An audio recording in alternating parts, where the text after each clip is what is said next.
Hi guys, आज मैं आपको क्या बताने वाला हूँ कि मैंने अभी जो सीए फाइनल जब से मेरा स्टार्ट हुआ, तो मैंने आर्टिकलशिप के दौरान, मेरी भी आर्टिकलशिप चल ही रही है, तो अभी मैंने कौन कौन से जो सब्जेक्ट्स हैं वो कंप्लीट किए हैं और जो उनकी फैकल्टीज़ हैं उसका मैं एक रिव्यू आपको दूंगा। मैं और किसी फैकल्टी का रिव्यू नहीं दूंगा।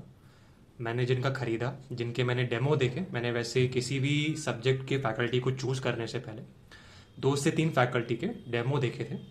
मैं उनकी बात नहीं करूँगा, मैं उनकी बात करूँगा जो मैंने फैकल्टी आखिर में जाके परचेज करी थी। जैसे कि पहला जो है वो मैंने एएफएम, जो कि एडवांस्ड फाइनेंशियल मैनेजमेंट है, सीए फाइनल का, वो मैंने स्टार्ट किया था। वो मैंने प्रवीण खातोड़ सर का स्टार्ट किया था।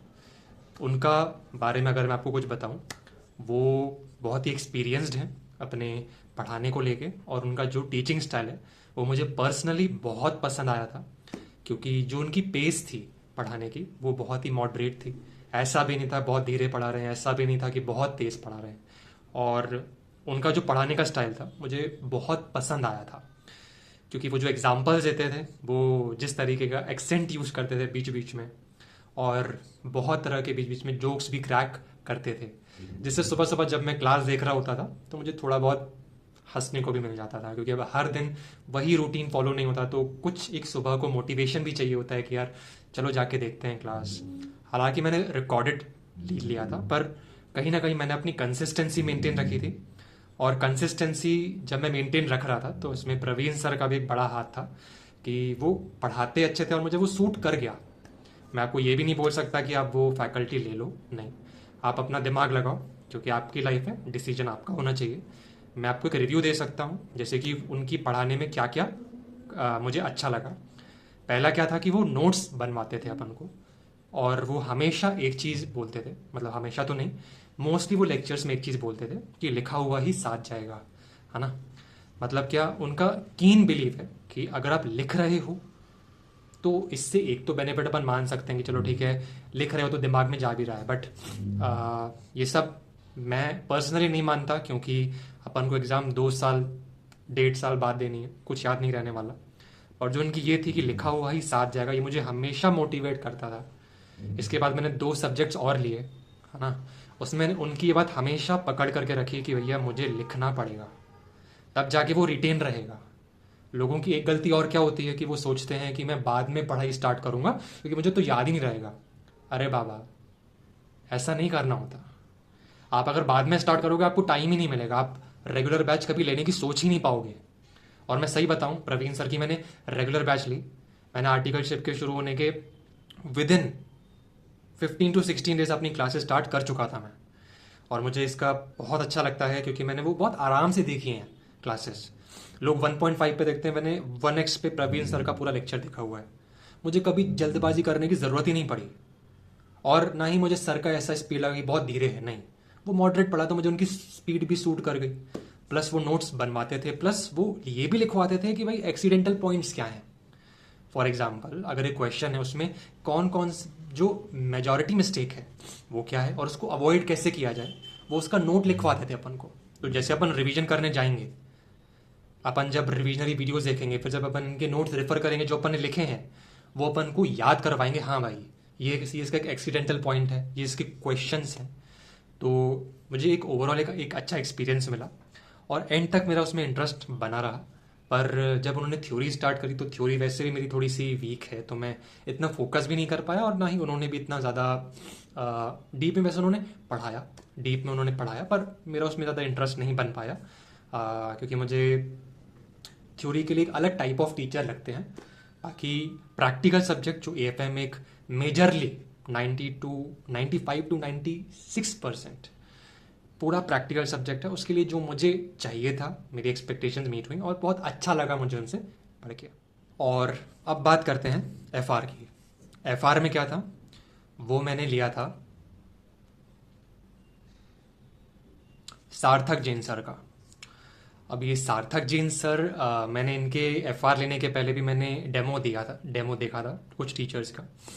मुझे कहीं ना कहीं ये थोड़ा सूट करे, मैंने 1 हफ्ते तक डेमो देखे, पर मुझे उन डेमो में सबसे जो रेलेवेंट लगे वो ये लगे देखने में। क्यों? क्योंकि कुछ टीचर्स थे जो कि इंग्लिश में पढ़ाते थे और मुझे खुद के बारे में पता है कि भाई मैं वो बोल देगा इंग्लिश ठीक है, पर मुझे वो फील के साथ पढ़ना है, मुझे वो एग्जाम्पल्स हिंदी में सुनने हैं ताकि जब मैं उसको रिलेट कर सकूँ अपनी रियल लाइफ से। लोगों का इंग्लिश में भी रिलेट कर जाते हैं, पर मैं उस टाइप का बंदा ही नहीं था, मुझे इंग्लिश में एग्जाम्पल समझ नहीं आते और आते भी हैं तो उसका फील नहीं आता। तो सबसे पहला रीज़न था भाई मुझे हिंदी बोलने वाला टीचर चाहिए, मेजरली हिंदी होना चाहिए, और वो भी नहीं कि शुद्ध हिंदी बोल रहा है, नहीं, नॉर्मल हिंदी बोलना चाहिए। प्लस जो एफआर में मुझे चाहिए था, जैसे मेरी अकाउंट्स अच्छी है ना, मेरे अकाउंट्स में मतलब मेरे जो अकाउंट्स था मेरा सीए इंटर में मेरे 86 आए थे और कहीं ना कहीं मेरे एडवांस अकाउंट्स में 92 आए थे। मेरी अकाउंट्स अच्छी है, मुझे उसमें बहुत डीप डाउन जाना बहुत पसंद आता है ना, मुझे उसमें डीप डाउन जाना बहुत पसंद है। और कहीं ना कहीं जो मैंने उनके सार्थक सर के जो डेमो देखा, उसमें जो नीचे कमेंट सेक्शन था, उसमें कहीं ना कहीं मुझे हिंट मिली और मेरे दोस्तों से भी जिनसे मैंने सुना इनके बारे में एक हिंट मिली, ये बहुत डीप डाउन जाते हैं। तो ये भी एक फैक्टर था जिसने मुझे अट्रैक्ट किया इनकी तरफ कि भाई हाँ, ये बहुत डीप जाते हैं और मैं सह सकता हूँ, मुझे अकाउंट्स में डीप जाने में कोई दिक्कत नहीं क्योंकि मेरे बेसिक स्ट्रॉन्ग है।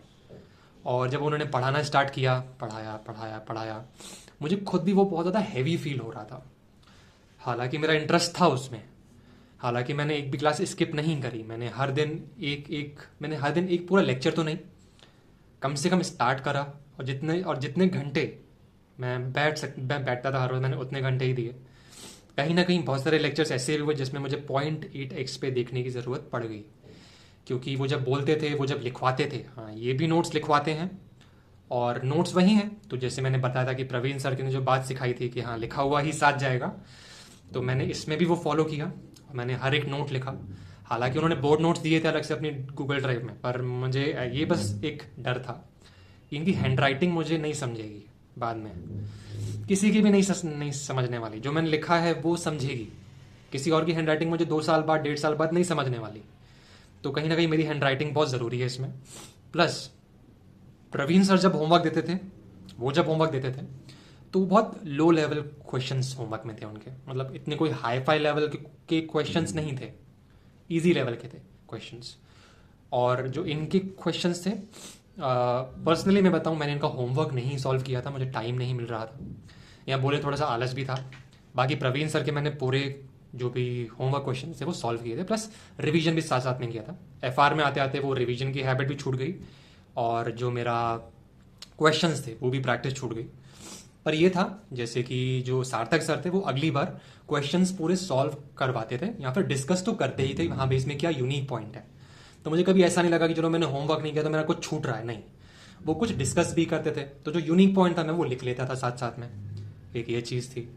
और उनका जो नॉलेज है एफआर को लेके बहुत डीप है, उनको हर एक चीज़ का नॉलेज बताने का शौक है, वो हर एक चीज़ बताते हैं, प्लस ये भी लिखवा देते हैं कि ये चीज़ एग्ज़ाम के लिए इररेलेवेंट है, तो अब वो लिखवा देते हैं नॉट फॉर एग्ज़ाम, तो उसको लिखना बहुत ज़रूरी है वहाँ पे, क्योंकि you cannot afford wasting any minute of your time 1 day before exam, है ना। आप एक दिन पहले 1 मिनट भी वेस्ट नहीं कर सकते, तो वो लिखवा देते थे। पर हाँ, अगर आप अपना फर्स्ट रिवीजन कर रहे हो तो आपको एक नॉलेज के पर्पज़ के लिए थोड़ा इंटरेस्ट है कि हाँ भाई इसके पीछे क्या था, इसका क्या लॉजिक है, तो वो लिखा हुआ है आपके पास, आपको एडिशनल सर्च करने की ज़रूरत नहीं है। और जो मेरा पर्सनल रिव्यू रहा वो ये रहा कि हाँ, मतलब मुझे खुद को बिठाना पड़ता था उनके लेक्चर्स देखने के लिए, मुझे प्रवीण सर जैसा कुछ अट्रैक्टिंग फैक्टर नहीं फील हुआ, क्योंकि वो सब्जेक्ट मुझे अच्छा लगता था तो मैं इसलिए बैठ पाता था।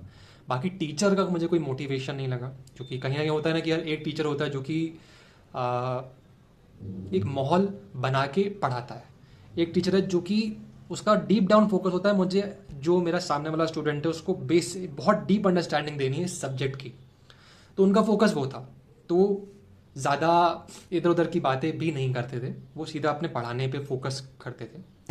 और हालांकि मेरा डिसेंट एक्सपीरियंस रहा, और मैं बस इतना ये बोल सकता हूँ कि अगर आपको डीप डाउन जाने का शौक है, आप वो झेल सकते हो वो जो चीज़ें बताएंगे, क्योंकि पर्सनली मुझे उनकी स्पीड बोलने की फास्ट लगती थी, इसलिए मैंने बताया। जैसे मैं 0.8 पे एक्स पे भी मैंने उनको बोल सकते हो मैंने 50% से ज़्यादा जो उनके लेक्चर थे मैंने 0.8 पे देखे हैं, क्योंकि मुझे वो समझते ही नहीं थे। जो चीज़ें मैंने सी इंटर में पढ़ रखी हैं वो तो चलो मैं 1.2 1.3 पे जाके देख सकता था फिर भी, और मैंने देखे भी। और जो ऐसे टॉपिक्स थे जो कि स्टार्टिंग में उन्होंने लिए जिनको मैं बोल सकता हूँ हाथी टॉपिक्स। सीए फाइनल के एफआर के हाथी टॉपिक्स उन्होंने स्टार्टिंग में लिए और वो भी यूनिक टॉपिक्स थे, तो मुझे थोड़ी दिक्कत आई, आनी भी थी। उन्होंने स्टार्टिंग में ले ली और फिर मैं ये नहीं बोलूँगा क्यों लिए। और जब क्लास एंड होने वाली थी, बैच एंड होने वाला तब मुझे समझ में आया भाई वो टॉपिक एंड के लिए तो है ही नहीं। स्टार्टिंग में कर लिए, स्टार्टिंग में जोश था पूरा, निकल गया वो देख देख के। आखिरी में तो वैसे भी जोश नहीं बचा था, तो अब मैं लेक्चर्स कैसे देखता, वो भी इतने बड़े बड़े टॉपिक्स। तो उनका ये मुझे अच्छा लगा कि उन्होंने सबसे बड़ी जो चीज़ थी वो पहले ही दिखा दी।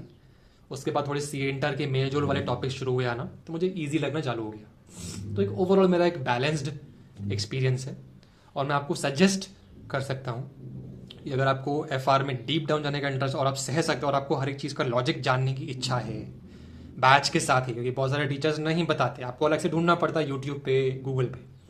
ये बंदा ऐसा, आपको लगेगा भाई तू छोड़ बस कर अब, है ना, ऐसा भी फील होगा भाई मुझे और डीप नहीं जाना, पर वो बताता है और वो लिखवा देता है कि नॉट फॉर एग्जाम है, तो आपके लिए एक डिस्टिंक्शन बन जाता है। और मैंने खुद से नोट्स बनाए थे और मैंने रिवाइज मैंने नहीं कर पाया था, तो ये मेरा एक पूरा एक्सपीरियंस था सार्थक जिन सर का।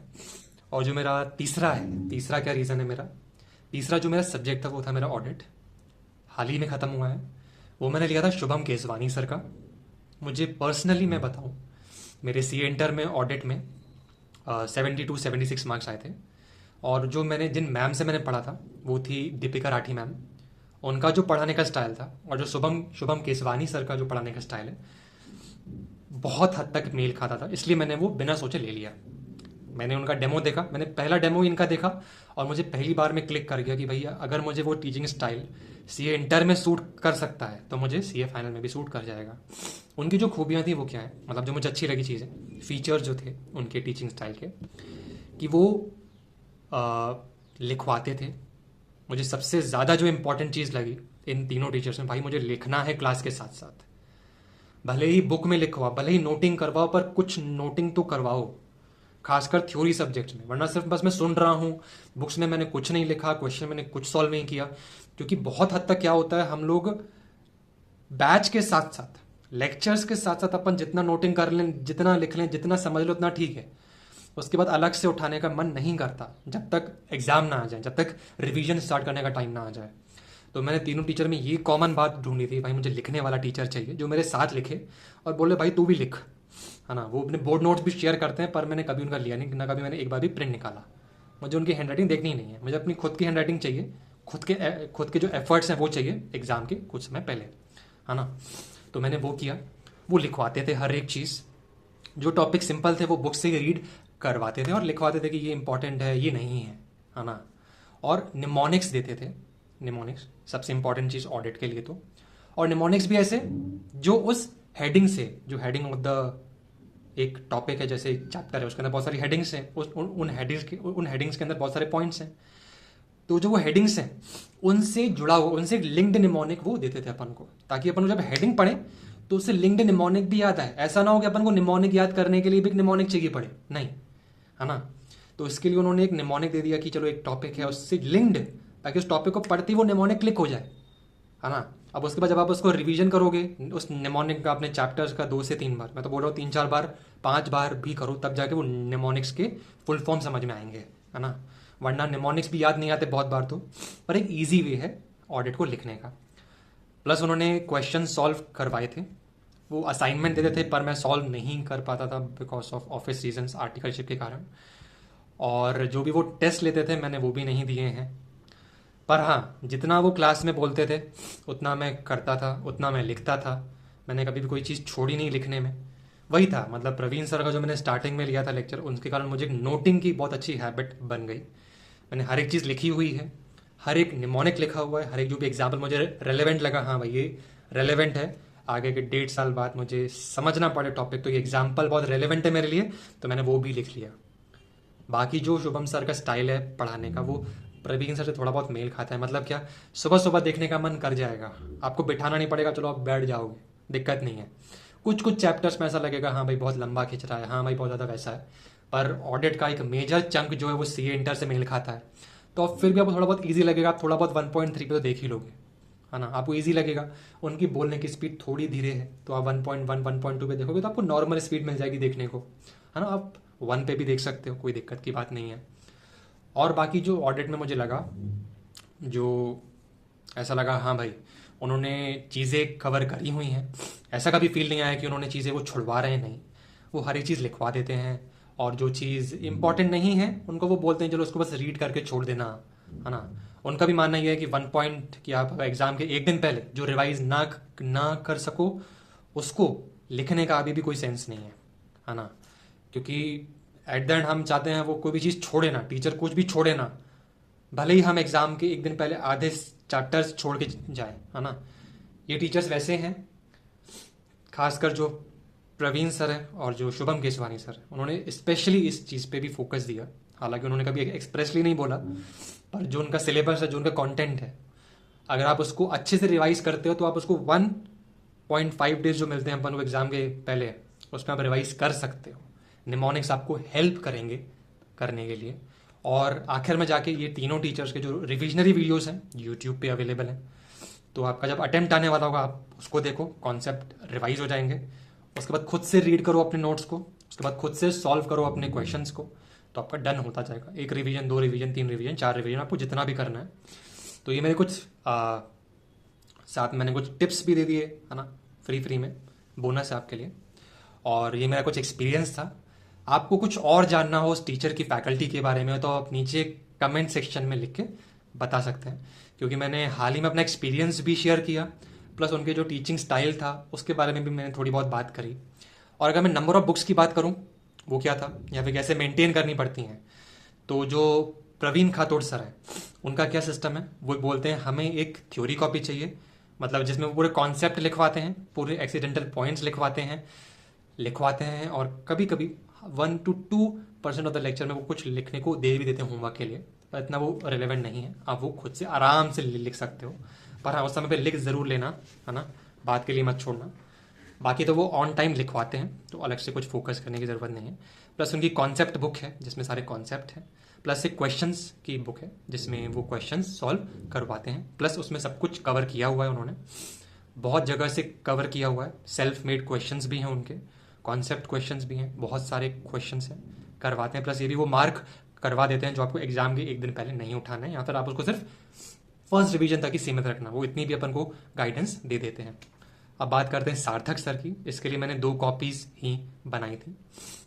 पहली जो कॉपी थी, जहाँ तक, क्योंकि मुझे भी इतना ज़्यादा भी याद नहीं है, बाकी उनकी एक जो उनकी एक बुक आती है ब्रह्मास्त्र, है ना, उसमें एक बुक में तो वो सारे कॉन्सेप्ट्स लिखे हुए हैं, इंडियस हो गई, इंडियस वाली बुक हो गई, और एक बुक में उनके पूरे क्वेश्चंस हैं। क्वेश्चंस जो मुझे अच्छा लगा क्या था, क्वेश्चंस के बाजू में बस एक QR कोड था, तो जो उनका ऐप दिया है उन्होंने अपन को, उसमें अपन उसको देख सकते हैं, और जो क्वेश्चन की जो क्लिप है, या तो उसका साउंड रिकॉर्डिंग या तो उसका वीडियो रिकॉर्डिंग उस ऐप पर है, तो आपको बाद में अगर कोई क्वेश्चन भी समझ में ना आए तो उसका भी आपको एक बैकअप मिल जाता है। तो ये मुझे बहुत अच्छा लगा, बहुत इंटरेस्टिंग पार्ट लगा था उनका पढ़ाने का। प्लस उनके जो रिविजनरी वीडियोस हैं वो तो है ही यूट्यूब पे, प्लस अगर क्वेश्चन में कोई दिक्कत है तो वहीं पे QR कोड है, ऐप है, तो मैंने अब तक ऐप को अनइंस्टॉल नहीं करा हुआ है, ताकि जब कभी भी मुझे ज़रूरत पड़ेगी मैं उस ऐप खोलूंगा और उसमें स्कैन करके उसका सॉल्यूशन भी देख सकता हूँ। क्योंकि मेन प्रॉब्लम क्या आती है FR में, क्वेश्चन समझ ही नहीं आता, लंबे लंबे क्वेश्चन होते हैं पर कुछ एक पॉइंट होता है जो अपन को समझ में नहीं आता, है ना। तो इसीलिए वो एक QR कोड बहुत इंपॉर्टेंट लगा मुझे, और ये था। और ब्रह्मास्त्र में बहुत हद तक चीज़ों को कवर किया हुआ था। मुझे नहीं पता वो ICI मॉड्यूल के कंपैरिजन में कट शॉर्ट करिए कि नहीं करिए उनकी ब्रह्मास्त्र, बाकी एक अच्छा कंपाइलेशन है, लिखा हुआ है सब कुछ, है ना। बस इतना मैं बोल सकता हूँ। और एक चीज़ जो मुझे अजीब लगी FR की बुक के बारे में, क्या कि उन्होंने ना सेंटेंसेस को शॉर्ट किया हुआ है। मतलब क्या, ब्रह्मास्त्र को शॉर्ट करने के लिए उन्होंने चीज़ें तो सब कुछ डाल दी, और जैसे जो एक सेंटेंस में जो आता ना इज, एम, आर, उन्होंने ये जो छोटे छोटे वर्ड्स होते हैं उसको हटा दिया, ताकि बुक छोटी हो जाए थोड़ी सी, है ना। जिसके कारण पता है क्या लग रहा था मुझे, कि यार रीडिंग करने में पता है थोड़ी दिक्कत आ रही है। इतनी भी दिक्कत नहीं आ रही, पर हाँ मुझे थोड़ी दिक्कत आई रीड करने में। हालांकि चलो मैं वो चला लेंगे, दिक्कत नहीं, इतनी बड़ी दिक्कत भी नहीं है, क्योंकि मेरे पास टाइम रहेगा तो मैं ये चीज़ कर पाऊँगा। अगर आपने पहले स्टार्ट नहीं किया है तो आप ये चीज़ भी कंसिडर कर सकते हो कि बुक की लैंग्वेज कैसी है ना। आप अपने दोस्तों से ज़रूर पूछो इसके बारे में, और आप डेमो देखो सबसे पहले तो, है ना। डेमो देखना बहुत इंपॉर्टेंट है, दोस्तों से पूछो चाहे ना पूछो, खुद को पता होना चाहिए। कि टीचर कैसा पढ़ा रहा है, आप उसके लिए डेमो देखना पड़ेगा आपको। मैंने आपको बताया जैसे मैंने एफ चूज़ करने से पहले 1 हफ्ता दिया था टीचर्स के लिए, है ना। दूसरा जो ऑडिट था उसमें बस मैंने अभी रिसेंटली ख़त्म किया है। उसमें उनकी एक वही कॉन्सेप्ट बुक है और एक प्रैक्टिकल कॉपी है जिसमें सारे क्वेश्चंस हैं। उसमें उन्होंने PYQ RTP MTP ये सब कुछ हर एक टीचर ने कवर किया ही हुआ है ना, यही है। और मैंने बस एक कॉन्सेप्ट कॉपी मेंटेन की जिसमें बस मैंने सारे निमोनिक्स डाल दिए। और एक चीज़ जो मैंने सबके लिए कॉमन करी, जो हेडिंग थी, फॉर एग्जांपल FR हो या प्रवीण खातोड़ हो या फिर शुभम केसवानी हो, इन्होंने जब भी कोई अपन को जैसे उन्होंने कुछ एक्स्ट्रा लिखवाया अपन को उस टॉपिक के बारे में कॉपी में, तो जब मैंने लिखा तो मैंने उस हेडिंग के सामने उस कॉपी का पेज नंबर भी डाल दिया, ताकि मुझे उस टॉपिक जब मैं बुक से पढूं तो मुझे उसकी एडिशनल नोटिंग्स कॉपी में ढूंढने की ज़रूरत ना पड़े। वरना आप भूल जाओगे, आप ढूंढने वाले हो बाद में, मुश्किल है, बहुत मुश्किल है, नामुमकिन है, आप नहीं ढूंढ पाओगे, बहुत मुश्किल हो जाएगा आपके लिए। और एग्जाम के एक दिन पहले आप पेजेस ढूंढ रहे हो, इससे बड़ा टाइम वेस्ट और कुछ भी नहीं है। लिंकिंग ज़रूर करना, हर टीचर बोलता ज़रूर है लिंक करो, पर वो भी क्या करे, वो भी आखिर तक लिंक नहीं करवा पाता अपन को, पेजेस आपको खुद से करने होंगे। तो ये मेरे कुछ एक्सपीरियंसेस हैं। वीडियो लंबा बनाऊंगा पर आपको एक पूरी अंडरस्टैंडिंग मिल जानी चाहिए थी, इसलिए मैंने लंबा वीडियो बनाया। तो थैंक यू। अगर आपको कोई और डाउट हो किसी फैकल्टी को लेके, इन तीनों फैकल्टीज़ को लेके आपको कोई चीज़ समझी नहीं, आपको कुछ और जानने का मन है, आप कमेंट सेक्शन में बता सकते हो। Thank you.